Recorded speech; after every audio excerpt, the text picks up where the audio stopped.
我何樹英，今年67歲。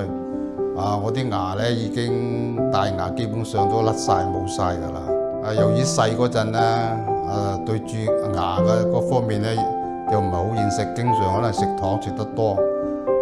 自細都已經從10歲開之前咧，我都已經係牙痛㗎啦，經常痛到夜晚瞓都瞓唔着，經常喊嘅。因為我之前咧係曾經有個意外啊，由於幾次飲水啊，即係頸渴飲水啊，個網溝個頭咧唔小心將個假牙吞咗落個喉嗰度啊，吐又吐唔出，吞又吞唔到落。我當時已經好危險㗎，要 call 救護車。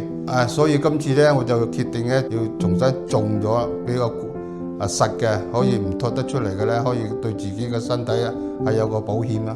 今次咧我嚟呢個博愛醫院睇牙咧，係聽過香港好多個鄉親咧過嚟對大陸係比較睇牙係比較有信心嘅。尤其我太太咧第一次過嚟種牙咧，對個感覺係比較好嘅，冇痛冇腫。當時我種牙咧，佢個醫院咧，首先俾我嘅信心咧就係，佢首先檢查我身體，因為我自己有三高嘅。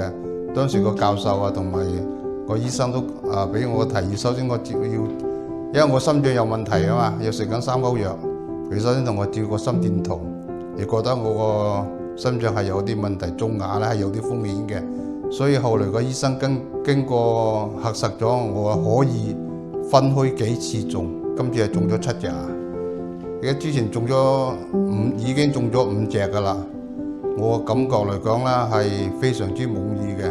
佢種完之後，佢個醫生、護士、公關，佢都第一時間要打，俾個電話問候你個情況係點樣，係非常之關心我哋嘅。